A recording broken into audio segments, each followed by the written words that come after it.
Y ya estamos de vuelta después de esta pequeña pausa publicitaria y vamos con una de las entrevistas pues tan esperadas que tenemos precisamente en estas vísperas de las fiestas de Aranda, que es a los pregoneros de estas fiestas en honor a la Virgen de las Viñas.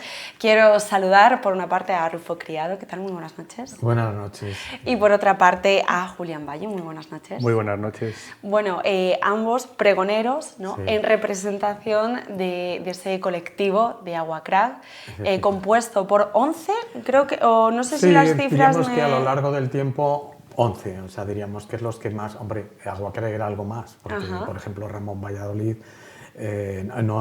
bueno, que en esta foto sí que está, porque claro, es que era muy difícil encontrar una foto en la que estuviéramos todos, porque en el inicio éramos unos, luego se incorporaron algún otro, algunos lo fuimos dejando por el camino, por así decirlo, y diríamos que esta es la más representativa porque estamos, bueno, diríamos, era la foto en la que estábamos más. Por curiosidad, en las primeras fotografías que se sacaron en la primera publicación del itinerante de Castilla y León, faltaba la mitad en la foto de grupo. Claro, o sea, creo que es la más completa y sigue faltando gente. Sí. Desde luego. En primer lugar, enhorabuena, ¿no?, al colectivo por este título. Entiendo que será un honor. ¿Cómo lo recibisteis? ¿Cómo recibís esa invitación que supone para vosotros? Hombre, diríamos de entrada con satisfacción, porque además este año, justamente al coincidir los 40 años, pues muy bien. Luego, inmediatamente, claro, cuando ya empiezas a pensar, dices, hay que hacer el pregón. y entonces, claro, al ser un colectivo, al ser 11, pues siempre luego viene un poquito esa complejidad de hacer un pregón de todos, para todos. Claro, y luego viene después también quién lo dice claro. Y quién está ahí. Claro, ¿Cómo lo habéis decidido? Lo que nos podáis contar, que al final sí, entiendo que son cosas... Es muy fácil. Afortunadamente está el sistema, está el WhatsApp y se van haciendo los textos, quien quiera lo va apuntando, va modificando y luego finalmente pues ya los que estábamos aquí más en Aranda nos hemos reunido y ya le hemos dado el cuerpo final al pregón. Sí, y luego si lo preguntas en el sentido de por qué nosotros dos, pues es también un poco deshojar la flor o tal, o sea, quién está, quién no está. Entonces diríamos que estábamos en esa fecha, estábamos 3 y en el caso de Néstor, pues bueno, por dificultades, pues él no podía acudir. Y entonces, al final, pues nos ha tocado. Pero quiero decir que no hay, como también aclarábamos, que no hay un tema de rango ni que fue, porque como cuando éramos Aguacrag tampoco había un representante. Esto se parece un poco a esos palitos que se ponían en las barcas cuando se quedaban los náufragos en alta mar y dice, aquí nos comemos. Entonces, nos hemos salido, el palito más corto lo hemos sacado nosotros dos, los demás han sacado el palito largo. Sí. Nos ha tocado. ¿Cómo afrontáis ese día? No queda nada, quedan unas horas. ¿Cómo lo afrontáis? ¿Cómo os imagináis este día del pregón? Al final vais a estar ahí arriba, vais a dedicar unas palabras. Sí, pues no sé si hay nervios o es algo a lo que, oye, pues yo creo que como estamos muy habituados a inauguraciones de exposiciones y hacer presentaciones de cara a la prensa de las propias obras, claro, diríamos en estos últimos años, porque lo de Aguacrag acaba en el 1996, entonces diríamos que no nos impone, o sea, te impone un poco decir, bueno, que vas a estar ahí en un escenario y en mitad de la Plaza de Aranda. Y que nunca hemos estado en ese lado de la noticia, hemos estado más bien, estamos en el otro lado. Claro. Pero bueno, es una experiencia, Claro, pero bueno, yo creo que tranquilos estaremos tranquilos. A lo mejor nos equivocamos, evidentemente, pero quien no tenga el pregón delante pues no va a corregirnos. O sea, que desde la buena voluntad y desde el agradecimiento sobre todo, o sea, que dices, bueno, pues es esto, está bien, está muy bien y además creemos que por lo que nos transmitieran, pues si era una cosa unánime de la corporación, pues es mejor, o sea, mejor, porque estas cosas, diríamos además en relación al arte, pues cuanto más Fuente Ovejuna, diríamos, sea, pues que todo sea una, pues ya está. En ese pregón lo que he podido leer es que va a haber como un poco retrospectiva, ¿no? Ese análisis de cómo fueron los orígenes. ¿Cómo lo recordáis?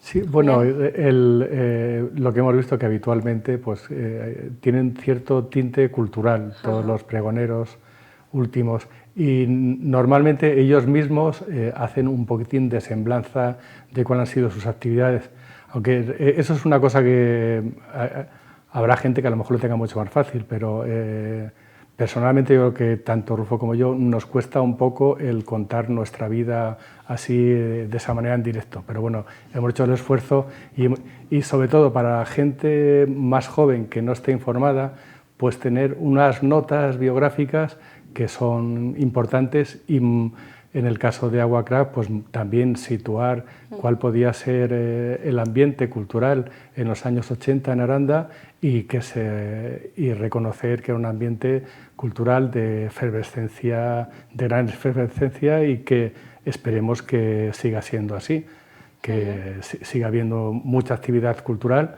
aunque yo creo que debería haber más actividad artística. Musical, en el lado musical a lo mejor literario sí que lo hay, pero a lo mejor artista no hay tanto. Estamos tranquilos. Estamos Sí, tranquilos. sí, bueno, está el grupo ARA, el otro grupo que Sí. hay, que ahora además hay una exposición en la Casa de Cultura. Entonces, bueno, que diríamos que cada uno, cada artista tiene un lenguaje, tiene una trayectoria y pero demás, somos más bien talluditos todos. A lo mejor gente así más joven, como cuando empezamos nosotros, que andábamos entre los 20 y los 35 años, pues ese grupo de gente, claro. Sí. Aunque bueno, también hay una parte de artistas urbanos, a lo mejor que están dentro de esa edad, ¿no? ¿Cómo eran esos años, esas primeras reuniones, esos primeros encuentros? Contadnos un poquito. Bueno, diríamos, por un lado siempre había ilusión y sobre todo porque íbamos asumiendo retos cada vez más complejos. O sea, si citamos, por ejemplo, el caso de Arco, diríamos que desde el punto de vista profesional sigue siendo la feria española más internacional en Madrid y demás, que a los 3 años, en el año 88, a los 3 años de iniciar el proyecto, diríamos como el espacio Aguacrack, donde hacíamos las exposiciones, conseguir entrar en la feria cuando diríamos, por dar un dato, 600 solicitudes y 200 y pico stands. Entonces, ya no era cómo lo pagabas luego, que esa es otra aventura, sino el hecho de que era muy complejo, porque estamos hablando de galerías nacionales e internacionales. Entonces, 88, 89 y 90 estuvimos en Aguacrack. Entonces, por eso eran retos complejos y de obra, claro. No, además que para dimensionarlo yo creo que basta un dato, que como Galería de Castilla y León creo que hemos estado en 2 ediciones, al menos éramos los únicos representantes de Castilla y León, no porque no hubiese más, es que bueno, éramos tan pocos y luego además había tanta competencia para entrar dentro de Arco, claro, que o se salía uno o entraba el otro. No hace falta conocer el ambiente galerístico de la época para saber que en esa época pues prácticamente las grandes capitales eran las que tenían las galerías y el resto era un desierto. En Castilla y León pues había, creo que como mucho ha habido 3 galerías o 4, León, Valladolid Sí, Evelio Gallú en Valladolid, que sí que llevaba además un proyecto de galería interesante. Aún no se había construido el Museo de Arte Contemporáneo de León y el CAP de Burgos no existía. Claro. Ni el patio herreriano tampoco. Ni el patio herreriano tampoco, claro. Sí, por eso. Fíjate, ¿cuál creéis que fue la clave del éxito que tuvo la agrupación? Yo creo que nosotros no lo vivíamos como éxito, o sea, lo vivíamos más como motivaciones. O sea, sabíamos y éramos conscientes de que si no tenías un trabajo interesante, o sea, aquí las cosas no surgen porque sí, o sea, es decir, detrás había una obra que justamente de lo que nos sirvió Arco era como escaparate de lo que estábamos haciendo. Y sí, como yo recuerdo, galerías como Soledad Lorenzo se nos acercaba cuando pasaba por el pasillo, oye, ¿qué estáis haciendo? Porque hacíamos una difusión importante Y entonces, pues ahí, claro, visualizaban quiénes éramos y lo que hacíamos. Y nosotros no íbamos tanto con la idea de vender, que se vendió, afortunadamente, sino con la idea de darnos a conocer. Y por eso, a raíz de eso, luego vino pues, todo lo que fue viniendo de los proyectos. Y en esa época, de estos 80, 90, pues, y todavía lo sigue siendo, el mercado del arte es muy elitista. Tienes que venir de algún sitio importante, tienes que estar presentado por alguien importante para que te tengan en cuenta. Y claro, yo creo que tuvimos la suerte de los pioneros, porque al ser la primera galería autogestionada, pues nadie se esperaba eso. Y por eso yo creo que colamos por ahí, a los 3 años ya se enteraron y ya nos largaron para afuera. Sí, pero que era el momento que nosotros, justamente esa labor de difusión y escaparate dio resultado, porque vamos, una colección de este país más importantes, y quitando los grandes museos, Reina Sofía, Iván y tal, es lo que es ahora el Museo Artium de Vitoria, que antes era el Museo de Bellas Artes de Álava, que tenía una sala de exposiciones temporales.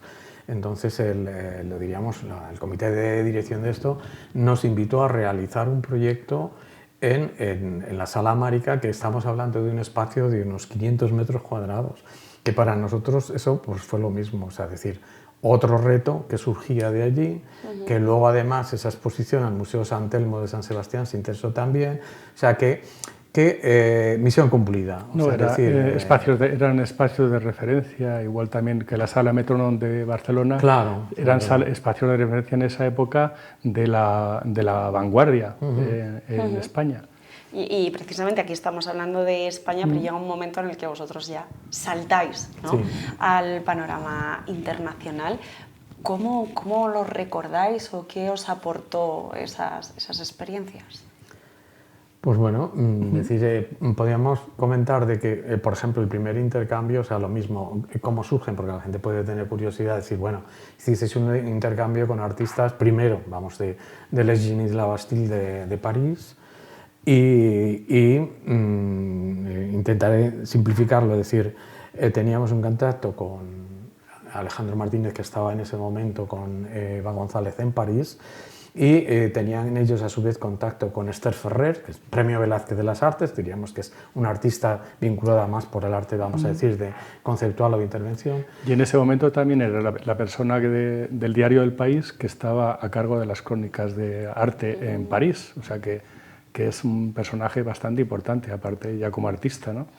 Claro, y ella le recomienda, o nos recomienda, vamos, por vía de Alejandro y Eva, que contactemos con este grupo, porque coincidiendo con la FIAC, que es, diríamos, el equivalente a ARCO, pero vamos, en París. Y esto. Entonces ellos hacen una experiencia que se llama Puertas Abiertas, en la que los 180 asociados a esa agrupación abrían sus talleres para que la gente, aprovechando la visita a la FIAC, pudiera visitar. Sí, esto es un sistema que entonces era común ahí en París, pero que ahora se ensayan en muchos sitios, pero que en ese momento era novedoso, el abrir tu propio espacio y montar hacer un montaje, una exposición, y que lo visitase la gente, coleccionistas o no. Sí, pero ahí sí que hay un punto para dimensionar la importancia para nosotros que tenía. Hablaba antes de 180 artistas asociados con los estudios abiertos. Entonces nosotros fuimos directamente, que sabíamos quién lo llevaba, a través de Esther Ferrer, a plantearles un intercambio.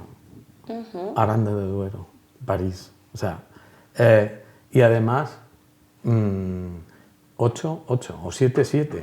O sea, es decir, ellos no condicionaron para nada los 7 artistas que nosotros planteábamos, porque éramos los que éramos, pero nosotros podíamos escoger, que hicimos una elección previa, vamos a decir, de unos 15 artistas, artistas masculinos, femeninos, por decirlo, Y nos dieron libertad, hicimos una elección por exceso para que, diríamos, al final podían venir, no podían venir, pero para dimensionar la importancia. 7 artistas de París con 7 artistas de Aranda de Duero, que los de París no sabían ni lo que era. Y luego, además, nosotros lo hicimos en la fábrica de Moradillo y ellos en la Chapelle en París lo hicimos en la Chapelle de la Salpêtrière, que es un espacio, claro, fue una iglesia. Sí, y es otro aspecto también interesante, que es ahora también es muy común hacer exposiciones en espacios que habitualmente no se hacen exposiciones, no son espacios museísticos, y en ese momento pues era un poquitín era una novedad realmente, pero yo creo que una de las cosas interesantes que puede tener Agua Crack, que ha intentado hacer siempre de la necesidad virtud. O sea, teníamos pocos medios económicos, no podemos alquilar un espacio museístico, vamos a buscar algún espacio que nos puedan prestar y claro, encuentras que precisamente esas circunstancias hacen que ese proyecto sea mucho más interesante, ¿no? Además, siempre habéis mantenido muy clara, ¿no?, la independencia artística de cada uno de los artistas que formaban parte del proyecto, ¿no? Sí, digamos que cuando se habla de los grupos, vamos a decir, históricos sí, como Grupo El Paso, tal, pues siempre había como un manifiesto previo para aglutinar, evidentemente salvando las distancias, o sea, quiero decir que aquí no nos estamos comparando con los artistas del Paso y demás, sino que en nuestro caso había un aglutinante, que el primero era el tema de que estábamos en Aranda, o sea, que diríamos Néstor, Alejandro, Miquel Cid, Ricardo Ferrero, de Julián, la inmensa mayoría, sí. Estábamos en Aranda. Era la unión, el hecho la unión, de... decir, pero el hecho aquí. de que es esa cosa también curiosa en el tiempo, que en una pequeña población como era Aranda se diera de repente esa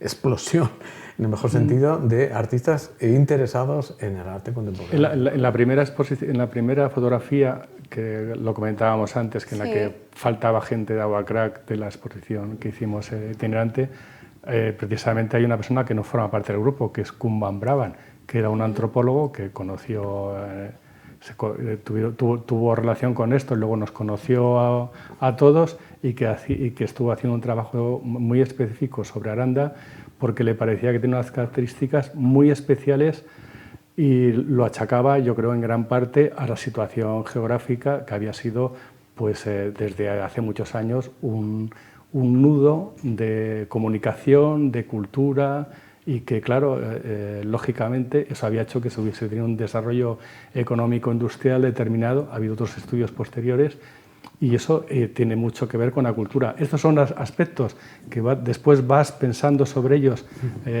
según pasan los años, pero no es casualidad que en un sitio determinado de un bosque se den setas. Claro, eso es lo siguiente que iba a preguntar, que no es algo fortuito, o sea, eso es algo que respondía a unas condiciones que igual ahora han mermado. Pues yo creo que sigue manteniendo, sigue manteniendo las condiciones y de hecho sigue habiendo, tenemos el Sonorama, que es un referente, yo creo que ya internacional, y otros muchos, ¿no? Sí, sí. Y un cineclub, este es el más conocido, un cineclub que lleva de los más antiguos de España. Que se mantiene. Entonces el problema es, entre comillas, entiéndase, con la gente joven. Bueno, que está como más, es que, claro, más tranquila, más nosotros quieta. De entrada no podemos hablar de la gente joven porque no tenemos relación. Hasta nuestros hijos, vamos, en mi caso, no, sí, son más mayores que para hablarlo. Pero sí que, si se hace la lectura del pregón, hay un pequeño párrafo al final en el que damos, por así decirlo, un toquecito al ayuntamiento, a la corporación, diciendo: hay un centro de arte joven. Hay un centro de arte joven que se va dilatando en el tiempo, que no se abre, que no sé cuál, que a nosotros además hace ya tiempo nos llegaron a plantear, no en esta corporación, sino en la corporación anterior, la posibilidad de hacer como una apertura para que sirviera de tal, pero al final, quien estaba en ese momento de concejal de Cultura, diríamos que pasó del tema, porque nos dio plantón de entrada. Yo no vamos a dar nombres porque yo ni me acuerdo de qué nombre era, pero desde luego era en otra etapa. Es decir, si tienes un centro de arte joven como ese, tienes un espacio, evidentemente tiene que haber un interés previo por parte de joven pero yo sé, o sea, alumnos de los bachilleratos artísticos de Luela Zanetti o de tal, que han hecho una carrera de hecho, no somos los únicos de la Ribera que ha funcionado, hacen exposiciones, que han hecho exposiciones internacionales. Hay más gente que posiblemente más adelante a lo mejor se podía haber unido. Si nosotros hubiésemos durado más años, había otros artistas. Ayer hablamos a Asunción Molinos Gordo, es una artista internacional, ribereña. María Oriza está haciendo exposiciones en todo el mundo también, y es muy bien considerada, ¿no? Y hay más gente. Sí, hay más. Y sigue funcionando. Esto tiene un caldo de cultivo. El pozo este que decías tú no ha desaparecido. Hay unas condiciones, hay beta y tal, pero que claro, el proceso, diríamos, haces un bachillerato artístico, luego vas a hacer bellas artes a una pero si lo favoreces, como dice Rufo, el que hay unas determinadas condiciones para que se pueda mostrar esa parte creativa que hay en los arandinos, pues va a surgir muchas cosas, porque sí que hay cantera aquí. Claro. Sí, yo diríamos que profesionalmente he estado 15 años llevando temas de exposiciones y esto, y decir, es que hay que dar las posibilidades de ayudar, y se pueden dar becas también, y becas, pero para que realices una exposición en Aranda. Si estás en Bellas Artes Cuarto, decir, oye, toma un reto y haz esto, o una colectiva. Sí, por ejemplo, hay muchas posibilidades, muchas ideas, ¿no? Y bueno, por nuestra parte, en cualquier momento, si alguien quiere que colaboremos para dar ideas, hay muchas, no hay ningún problema, las podemos dar. Sí, desde luego. Pero la energía tiene que surgir. La energía tiene que surgir. Si nosotros ahí ya, o sea, podemos apoyar. Ya habéis luchado, ya habéis tal, ahora por eso también tenéis la experiencia, que es muy importante. Es que, diríamos, insistimos en lo del Centro de Arte Joven porque es muy polivalente. O sea, ahí se pueden hacer temas vinculados al teatro, temas vinculados a la música, a conciertos, etcétera, etcétera, temas expositivos, temas de imagen, o sea, es que tienen unas posibilidades extraordinarias. Entonces, por favor, que solucionen pero ¿cómo se puede tardar tanto tiempo desde que se empezó a hacer, desde que se hicieron las obras primeras, desde que la parte de la Casa de la Juventud sí que se trasladó, pero lo que es el espacio propiamente expositivo, pues ahí sigue parado. Entonces, por favor. Pues nada, deberes pero primero saber qué se quiere hacer. Claro, desde luego. Porque ¿para qué tenemos el edificio? Sí. ¿Para qué tenemos un hospital inmenso? Me estoy metiendo donde nadie me llama, pero digo, y luego van a venir los profesionales, es decir, bueno, contemos con la gente joven, escuchemos a la gente joven, pero démosle la confianza y la viabilidad, sobre todo a los que se han ido a estudiar a las distintas, o sea, unos han ido al norte, a Bilbao, otros van a Salamanca, otros van a la Facultad de Cuenca, pero están yendo y interesarse por ellos, darles facilidad, hacer convocatorias y tal. Sí, no hace falta tampoco tener grandes presupuestos ni grandes espacios. La prueba la tenemos nosotros. Nosotros no hemos tenido... nuestros presupuestos eran también muy ajustaditos, ¿no? Y siempre buscas, sobre todo cuando tienes energía, eres joven, siempre buscas alguna solución, cómo resolverlo, y además que se pueden hacer las cosas con mucha dignidad sin necesidad de tener ni grandes contenedores de arte ni tampoco tener grandes presupuestos. Desde luego.